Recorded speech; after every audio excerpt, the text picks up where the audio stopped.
Good morning ಗೆಳರಿ, ನಾನು ನಿಮ್ಮ ಪ್ರೀತಿಯ ದಾನಿಂಗ್ ಗುರು. ಇವತ್ತಿನ ವಿಡಿಯೋದಲ್ಲಿ 12th fail Manoj Sharma IPS ಇವರು IPS ಆಗಲಿಕ್ಕೆ ಎಷ್ಟು ಕಷ್ಟಪಟ್ಟಾರ ಅದ್ರದ್ದು ನಿಮ್ದೆಲ್ಲ ಅವ್ರ ಜೀವನ ಕಥೆ ನಿಮ್ಮ ಮುಂದೆ ಹೇಳ್ತೀನಿ. ಅವರು ಎಜುಕೇಷನದಲ್ಲಿ ಜ್ಞಾನದ ಕ್ರಾಂತಿಯನ್ನು ಹಚ್ಚಾರ. ಅವರು ಇವ್ರದ್ದು ಸ್ಟೋರಿ ಹೇಳ್ತೀನಿ. ಇವರು ಒಂದು ಚಿಕ್ಕ ಹಳ್ಳಿಯಲ್ಲಿ ವಾಸ ಮಾಡ್ತಾ ಇದ್ದರು. ಅವ್ರ ಊರಲ್ಲಿ 12ನೇ ತರಗತಿ ತನಕ ಕಾಲೇಜ್ ಇತ್ತು. ಆದರೆ ಮನೋಜ್ ಶರ್ಮಾ ಅವರು 12ನೇ ತರಗತಿಯಲ್ಲಿ ಓದ್ತಾ ಇರುವಾಗ ಕೆಲವು ದಿನ ಆದ ನಂತರ ಅವ್ರ ಕಾಲೇಜಲ್ಲಿ 12ನೇ ಎಕ್ಸಾಮ್ ಸ್ಟಾರ್ಟ್ ಆಗ್ತಾವೆ. ಅದೇ ಟೈಮಿಗೆ ಅವ್ರ ಕಾಲೇಜಿದು ಸರ್ಗಳು ಖುದ್ದು ಬೋರ್ಡ್ ಮೇಲೆ ಕ್ವಶನ್ ಆನ್ಸರ್ ಹೇಳ್ತಾ ಇರ್ತಾರೆ. ಅದೇ ಟೈಮಿಗೆ DSP ಆದಂಥ ದುಸ್ಸೇನ್ ಸಿಂಗ್ ಇವರು ಆ ಕಾಲೇಜ್ಗೆ ವಿಸಿಟ್ ಮಾಡ್ತಾರೆ. ವಿಸಿಟ್ ಮಾಡಿದ್ಮೇಲೆ ಅಲ್ಲಿದ್ದು ಎಲ್ಲ ಕಣ್ಣಾರೆ ನೋಡಿ ಆ ಕಾಲೇಜ್ ಸರ್ಗೆ ಕೈದಿ ಮಾಡ್ಕೊಂಡು ಹೋಗ್ತಾರೆ. ಮತ್ತು ಆ ಟೈಮಿಗೆ ಆ ವರ್ಷ ಎಲ್ಲ ವಿದ್ಯಾರ್ಥಿಗಳು ಫೇಲ್ ಆಗ್ತಾರೆ. ಆ ಹುಡುಗರಲ್ಲಿ ಮನೋಜ್ ಕೂಡ ಫೇಲ್ ಆಗ್ತಾರೆ. ಫೇಲ್ ಆದಮೇಲೆ ಕೆಲವೊಂದು ವರ್ಷ ಅವರು ಒಂದು ಜೀಪನ್ನು ಮಾಡಿ ಹಳ್ಳಿಯಿಂದ ಸಿಟಿಗೆ ಪ್ಯಾಸೆಂಜರ್ ಹೊಡ್ಲಿಕ್ಕೆ ಶುರು ಮಾಡ್ತಾರೆ. ಕೆಲವು ದಿನ ಆದ ನಂತರ ಪೊಲೀಸರು ಆ ಗಾಡಿಗೆ ರೇಡ್ ಹಾಕ್ತಾರೆ. ಈ ಗಾಡಿಗೆ ಕಾಗದಪತ್ರ ಇಲ್ಲ, ಈ ಗಾಡಿಗೆ ನಂಬರ್ ಇಲ್ಲ, ಈ ಥರ ಈ ರೋಡ್ ಮೇಲೆ ನಡೆಸ್ತಾರೆ, ಫೈನ್ ಕಟ್ತಾರೆ. ಮತ್ತು ಈ ಗಾಡಿ ಸೀಸ್ ಮಾಡಿಕೊಂಡು ಗಾಡಿಗೆ ಪೊಲೀಸ್ ಸ್ಟೇಷನ್ಗೆ ಹೋಗ್ತಾರೆ. ಮತ್ತು ಅವ್ರಿಗೆ ಪೊಲೀಸ್ ಸ್ಟೇಷನ್ ಕರ್ಕೊಂಡು ಹೋಗ್ತಾರೆ. ಒಯ್ದ ಮೇಲೆ ಕೆಲವು ದಿನ ಆದಮೇಲೆ ಮನೋಜ್ ಶರ್ಮಾ ಅವರು DSP ಆದಂಥ ದುಸ್ಸೇನ್ ಸಿಂಗ್ ಇವರಿಗೆ ಅವ್ರದ್ದು ಎಲ್ಲ ಸ್ಟೋರಿಯನ್ನು ಹೇಳ್ತಾರೆ. ಹೇಳಿದ್ಮೇಲೆ ಅವ್ರು ಕೇಳ್ಕೊಂಡು ಮನೋಜ್ ಎಲ್ಲ ಒಂದು ಮನಸ್ಸಿನಲ್ಲಿ ಮುಚ್ಚಿಡ್ಲಾರ್ದು ಎಲ್ಲ ಕರೆ ಹೇಳಿದ್ಮೇಲೆ ಅವರಿಗೆ DSP ಆದಂಥ ದುಸ್ಸೇನ್ ಸಿಂಗ್ ಅವರು ಹೇಳ್ತಾರೆ ಮನೋಜ್ ಅವರು ಹೇಳ್ತಾರೆ ನಾ ಬಿ ನಿಮ್ಮ ಥರ ಆಗಬೇಕು. ಆದರೆ ದುಸ್ಸೇನ್ ಸಿಂಗ್ ಅವರು ಹೇಳ್ತಾರೆ ನೀ ಚಿಟ್ಟಿ ಮಾಡೋದು ಬಿಟ್ಟಲ್ಲ, ನೀವೊಂದು ದೊಡ್ಡ ಅಧಿಕಾರಿ ಆಗ್ಬೋದು ಅಂತಂದು ಅವರಿಗೆ ಹೇಳ್ತಾರೆ. ಹೇಳಿದ್ಮೇಲೆ ಮುಂದೇನಪ್ಪ ಅಂತಂದ್ರೆ ಕೆಲವು ದಿನ ಆದ ನಂತರ ಅವರು ನಿಷ್ಠೆದಿಂದ ಕಾಪಿ ಮಾಡಲಾರ್ದೆ 12ನೇ ಎಕ್ಸಾಮ್ ಕ್ಲಿಯರ್ ಮಾಡ್ತಾರೆ ಮತ್ತು BA ಕ್ಲಿಯರ್ ಮಾಡ್ತಾರೆ. ಕ್ಲಿಯರ್ ಮಾಡಿದ್ಮೇಲೆ ಒಂದು ದೊಡ್ಡ ವ್ಯಕ್ತಿ ಆಗಬೇಕಂತಂದು ಅವ್ರ ಮನಸ್ಸಿನಲ್ಲಿ ಹುಡ್ತದೆ. ಯಾರ ಮನಸ್ಸಿನಲ್ಲಿ? ಮನೋಜ್ ಶರ್ಮಾ ಅವರು. BA ಕಂಪ್ಲೀಟ್ ಆದಮೇಲೆ ಅವರು ಊರದಿಂದ ಒಂದು 100 ಕಿಲೋಮೀಟ್ರ್ ಆದಮೇಲೆ ಗ್ಯಾಲಗೇರಿ ಒಂದು ದೊಡ್ಡ ಸಿಟಿ ಇದ್ದಿರ್ತದೆ. ಅಲ್ಲಿ ಅವ್ರು ಕೋಚಿಂಗ್ ಹೋಗ್ಬೇಕಂತಾರ. ಅವ್ರ ಅಜ್ಜಿ ಅವನ ಕಾಲಾಗ ಕೆಲವಷ್ಟು ರೊಕ್ಕ ಗಾಳೆ ಮಾಡಿ ಇಟ್ಟಿರ್ತಾರೆ. ಮನೋಜ್ ಹೇಳ್ತಾರೆ, ಅಪ್ಪ ನೀವೊಂದು ನಮ್ಮ ಊರಿಗೆ ಒಂದು ದೊಡ್ಡ ವ್ಯಕ್ತಿಯಾಗಿ ಬರಬೇಕು ಅದು ನನ್ನ ಕನಸದ. ಅವ್ರ ಅಜ್ಜಿ ಹೇಳ್ತಾರೆ. ಯಾರ್ದು? ಮನೋಜ್ ಶರ್ಮಾ ಅವ್ರ ಅಜ್ಜಿ ಯಾರಿಗೆ ಹೇಳ್ತಾರೆ? ಮನೋಜ್ಗೆ ಹೇಳ್ತಾರೆ. ಮತ್ತು ಅವ್ರ ಅಣ್ಣ ಮತ್ತು ಅವರ ಅಮ್ಮ ಅವ್ರ ತಾಯಿಯವರು ಅವನಿಗೆ ಬಸ್ ಸ್ಟ್ಯಾಂಡಿಗೆ ಬೀಳಕ್ಕೆ ಬರ್ತಾರೆ. ಸಾಯಂಕಾಲ 6 ಗಂಟೆಗೆ ಬಸ್ ಇದ್ದಿರ್ತಾರೆ. ಆ ಬಸ್ಸಿನೊಳಗೆ ಕೂತು ಅವರು ಸಿಟಿ ಕಡೆ ಪ್ರಯಾಣ ಮಾಡ್ತಾ ಇರ್ತಾರೆ. ಪ್ರಯಾಣ ಮಾಡೋ ಟೈಮಿಂಗ್ನಲ್ಲಿ ಮನೋಜ್ ಸೈಡಿಗೆ ಒಬ್ಬರು ಸಿಸ್ಟರ್ ಕೂತಿರ್ತಾರೆ. ಮನೋಜ್ ಅವರು ಕೆಲವು ಕಿಲೋಮೀಟ್ರ್ ಆದ ತಕ್ಷಣ ಅವ್ರಿಗೆ ನಿದ್ದೆ ಬಂದಿರ್ತದೆ. ಅದೇ ಸಿಟಿ ಮೇಲೆ ಮಕ್ಕೋತಾರೆ. ಮಗ್ಗಲ್ ಕೂತ ಸಿಸ್ಟರು ಅವರು ಬ್ಯಾಗ್ ತೊಗೊಂಡು ಇಳಿದು ಬಿಡ್ತಾರೆ ನಡು ಹಾದ್ಯಾಗ. ಆ ಸಿಟಿ ಮುಟ್ಲಕ್ಕೆ ಹೊಂಟಿರ್ತದೆ.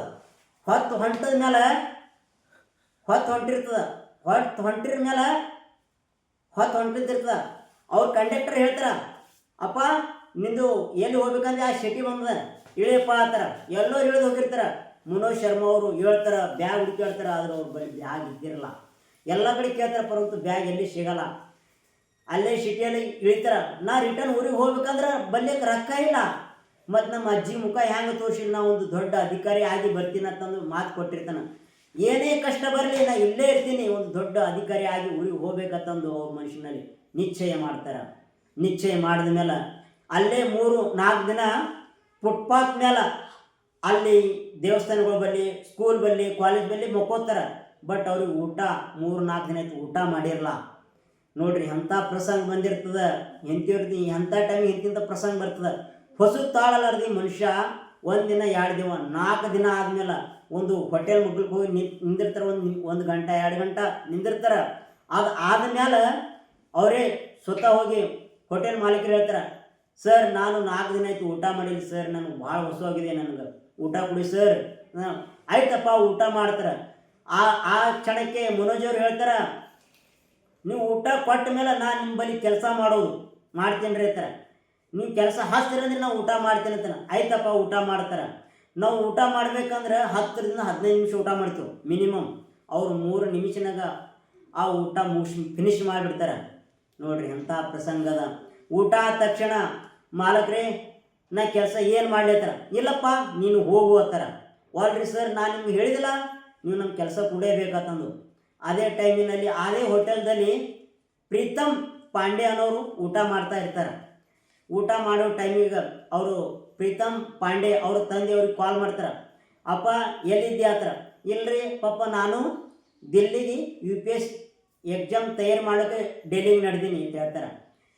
ಅದು ಮಾತಾಡಿ ಫೋನ್ ಇಡ್ತಾರೆ.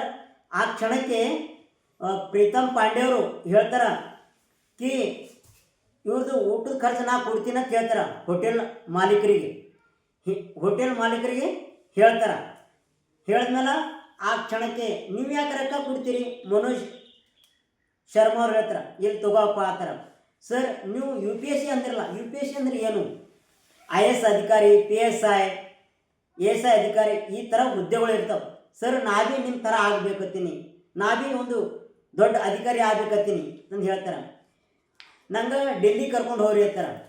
ಡೆಲ್ಲಿ ಕರ್ಕೊಂಡು ಹೋಗ್ರಿ, ಇಲ್ಲಿ ನಮ್ಮ ಬಳಿ ಸದ್ಯ ರೊಕ್ಕ ಇಲ್ಲ, ಬಟ್ ಆದ್ರೆ ನಾ ಅಲ್ಲಿ ಹೋದ್ಮೇಲೆ ನಿಮ್ಮ ರೊಕ್ಕ ಎಲ್ಲ ತಿರುಗಿ ಕೊಡ್ತೀನಿ ಅಂತ ಹೇಳ್ತಾರೆ. ಮತ್ತು ಇರ್ಲಕ್ಕ ಊಟಕ್ಕೆ ಹ್ಯಾಂಗೆ ಮಾಡ್ತೀನಿ ಸರ್, ಅದು ಏನೇ ಕಾಲಕ್ಕೆ ನಾನು ಮಾಡ್ಕೋತೀನಿ ರೀ ಸರ್ ಅಂತ ಹೇಳ್ತಾರೆ. ಇರ್ಲಿ ನಡೆಯಪ್ಪ ಅಂತಂದು ಇಬ್ಬರು ಮುಂದೆ ಕೂಡಿ ದಿಲ್ಲಿಗೆ ಹೋಗ್ತಾರೆ. ಪ್ರೀತಮ್ ಪಾಂಡೆ ಇಂದು ಫ್ರೆಂಡ್ ಒಂದು ರೂಮ್ ಹಿಡಿದಿರ್ತಾರೆ. ಆ ರೂಮ್ದಲ್ಲಿ ಕೆಲವು ದಿನ ಇರ್ತಾರೆ. ಅದೇ ಕ್ಷಣಕ್ಕೆ ಅಲ್ಲೇ ಕೆಲವು ದಿನ ಆದಮೇಲೆ ಗೌರಿ ಶಂಕರ್ ಇವ್ರು ಭೀ UPSC ಎಕ್ಸಾಮ್ ತಯಾರಿ ಮಾಡ್ತಿರ್ತಾರೆ. ಕಳೆದ 3 ವರ್ಷ ಹಿಡಿದವರು ಟ್ರೈ ಮಾಡ್ತಾ ಇರ್ತಾರೆ, ಆದ್ರೆ ಅವ್ರು ಫೇಲ್ ಆಗಿರ್ತಾರೆ. ಯಾರು? ಗೌರಿ ಶಂಕರ್ ಅವರು ಫೇಲ್ ಆಗಿರ್ತಾರೆ. ಫೇಲ್ ಆದ್ರೆ ಭೀ ಅವರು ಟ್ರೈ ಮಾಡ್ತಾ ಬಿಡಲ್ಲ, ಅವರು ಹಾಗೆ ಪ್ರಯತ್ನ ಮಾಡ್ತಾ ಇರ್ತಾರೆ. ಮತ್ತು UPSC ಎಕ್ಸಾಮ್ಗೆ ಬಂದಂಥ ಸ್ಟೂಡೆಂಟ್ಗಳಿಗೆ ಅವರು ಎಲ್ಲ UPSC ಬದ್ದಲ್ ಮಾಹಿತಿ ಹೇಳ್ತಾರೆ ಮತ್ತು ಮೋಟಿವೇಶನ್ ಕೊಡ್ತಾ ಇರ್ತಾರೆ. ಅವರು ಯಾರು ಕೊಡ್ತಾ ಇರ್ತಾರೆ? ಗೌರಿ ಶಂಕರ್ ಅವರು ರೂಮ್ಗೆ ಹೋದ್ಮೇಲೆ UPSC ಎಲ್ಲ ಇನ್ಫಾರ್ಮೇಷನ್ ಹೇಳಿದ್ಮೇಲೆ ಮನೋಜ್ ಶರ್ಮಾ ಅವರು ಗೌರಿ ಶಂಕರ್ಗೆ ಒಂದು ಮಾತು ಕೇಳ್ತಾರೆ, ಸರ್ ನಮ್ಮಲ್ಲಿ ₹1 ಇಲ್ಲ, ನಾ ಈ ಎಕ್ಸಾಮ್ ಪಾಸ್ ಮಾಡಿಕೊಂಡು ಒಂದು ದೊಡ್ಡ ಅಧಿಕಾರಿಯಾಗಿ ಊರಿಗೆ ಹೋಗ್ಬೇಕಾಗ್ತೀನಿ, ನಾವೊಂದು ಕೆಲಸ ಇದ್ರೆ ಹುಡುಕ್ಯಾಡಿ ಹೇಳ್ರಿ ಸರ್ ಅಂತಾರೆ. ಆವಾಗ ಗೌರಿ ಶಂಕರ್ ಅವರು ಒಂದು ಲೈಬ್ರರಿ ಒಳಗೆ ಅವ್ರಿಗೆ ಒಂದು ಕೆಲಸಕ್ಕೆ ಹಚ್ತಾರೆ. ಮುಂಜಾನೆಯಿಂದ ಸಂಜೆವರೆಗೆ ಮನೋಜ್ ಶರ್ಮಾ ಅವರು ಕೆಲಸ ಮಾಡ್ತಾರೆ. ಯಾರು? ಮನೋಜ್ ಶರ್ಮಾ ಅವರು. ಮತ್ತು ರಾತ್ರಿ ಅದೇ ಲೈಬ್ರರಿ ಒಳಗಿಂದ ಬುಕ್ಕ ತೊಗೊಂಡು ಓದ್ತಾ ಇರ್ತಾರೆ. ಹೀಗೆ ಕೆಲವು ದಿನ ಆದಮೇಲೆ ಫಸ್ಟ್ ಪೀರಿಯಡ್ ಫೇಲ್ ಆಗ್ತಾರೆ. ಮತ್ತು ಫೇಲ್ ಆದಮೇಲೆ ಅಷ್ಟಕ್ಕೆ ನಿಂದ್ರಲ್ಲ, ಮತ್ತೆ ಟ್ರೈ ಮಾಡ್ತಾರೆ. ಅಲ್ಲೇ ಲೈಬ್ರರಿಯಲ್ಲಿ ಕೂತು ಫಸ್ಟ್ ಪೀರಿಯಡ್ ಕ್ಲಿಯರ್ ಮಾಡ್ತಾರೆ. ಕ್ಲಿಯರ್ ಆದಮೇಲೆ ಅಲ್ಲೇ ಆ ದಿಲ್ಲಿ ಒಳಗೆ A to Z ಕ್ಲಾಸಸ್ ಅದೊಂದು ಅಕಾಡೆಮಿ ಇದ್ದಿರ್ತದೆ. ಆ ಅಕಾಡೆಮಿಗೆ ಅವ್ರು ಜಾಯಿನ್ ಆಗ್ತಾರೆ. ಒಂದು ತಿಂಗಳದು ಫೀಸ್ ಅಡ್ಮಿಷನ್ ಅಪ್ಪ ಅಂದ್ರೆ ₹1400 ಇತ್ತು. ಬಟ್ ಆ ಟೈಮಿಗೆ ಮನೋಜ್ ಶರ್ಮಾ ಅವ್ರ ಬಳಿ ₹680 ಇದ್ದಿರ್ತಾವೆ. ಇಷ್ಟು ₹680. ಉಳಿದ ರೊಕ್ಕ ಆಮೇಲೆ ಕಟ್ತೀನಿ ಅಂತ ಹೇಳ್ತಾರೆ. ಅವ್ರ ಸಂಗಟ ಡಿಸ್ಕಸ್ ಮಾಡ್ತಾ ಇರ್ತಾರೆ. ಯಾರು? ಆ ಕೋಚಿಂಗ್ ನಡ್ಸ್ಕೊಂಡಿದ್ದು ಯಾರು ನಡೆದಿರ್ತಾರಲ್ಲ ಸರ್, ಅವ್ರಿಗೆ ಹೇಳ್ತಾರೆ. ಅದೇ ಕ್ಷಣಕ್ಕೆ ಇನ್ನೊಬ್ರು ಅಡ್ಮಿಷನ್ ಮಾಡಕ್ಕೆ ಬಂದಿರ್ತಾರೆ. ಅಪ್ಪ ನೀ ಅಂಕತಕ್ಕ ಅಲ್ಲಿ ಬಾಜು ಕೊಂಡ್ರು ಅಂತ ಹೇಳ್ತಾರೆ. ಹೇಳಿದ್ಮೇಲೆ ಅವ್ರಿಗೆ ಅಡ್ಮಿಷನ್ದು ಇನ್ಫಾರ್ಮೇಷನ್ ಕೊಡ್ತಾ ಇರ್ತಾರೆ. ಮತ್ತು ಕೆಲವು ದಿನ ಆದ ನಂತರ ಶ್ರದ್ಧಾ ಮನೋಜ್ಗೆ ಒಂದು ಲೈಬ್ರರಿಯಲ್ಲಿ ಭೇಟಿ ಆಗ್ತಾರೆ. ನೀವು ಕೋಚಿಂಗ್ ಹಸಲಾದೆ ನೀವು ಫಸ್ಟ್ ಪ್ರಿಲಿಮ್ ಪಾಸ್ ಆಗಿದ್ದೀರಾ ತಂತ್ರ? ಹ್ಞೂ ರೀ ಅಂತಂದು ಅವ್ರಿಗೆ ಹೇಳ್ತಾರೆ. ಅವ್ರ ಇಬ್ಬರ ಬಳಿ ಒಂದು ಫ್ರೆಂಡ್ಶಿಪ್ ಆಗ್ತದೆ. ಮುಂದೆ ಅವರು ಫ್ರೆಂಡ್ಶಿಪ್ ಆಗ್ತಾರೆ. ಕೆಲವು ದಿನ ಅವರಿಗೆ ಇವರು ಹೆಲ್ಪ್ ಮಾಡ್ತಾ ಇರ್ತಾರೆ ಬುಕ್ಕದ ಬಗ್ಗೆ ಊಟದು ಒಬ್ರಿಗೊಬ್ರು ಡಿಸ್ಕಸ್ ಮಾಡ್ತಾರೆ. ಅವ್ರ ಮನುಷ್ಯನ ಒಳಗೆ ಮಾತು ಇವ್ರಿಗೆ ಹೇಳ್ತಾರೆ, ಇವ್ರ ಮನುಷ್ಯನ ಮಾತು ಅವ್ರಿಗೆ ಹೇಳ್ತಾ ಇರ್ತಾರೆ. ಕೆಲವು ದಿನ ಆದ ನಂತರ ಲ್ಯಾಬ್ರಾಗ ಅವರು ಕೆಲವೊಂದು ಕಾರಣದಿಂದ ಸುಳ್ಳು ಅಪರಾಧಿ ಅವ್ರಿಗೆ ಹೊರಿಸಿ ಅವ್ರಿಗೆ ಲ್ಯಾಬ್ರಿಂದ ಹೊರಗೆ ಹಾಕ್ತಾರೆ. ಯಾರಿಗೆ? ಮನೋಜ್ ಶರ್ಮಾಗೆ. ಆದ್ಮೇಲೆ ಅವರು ದೋಸ್ತನ ರೂಮ್ದಲ್ಲಿ ಕೆಲವೊಂದು ದಿನ ಇರ್ತಾರೆ.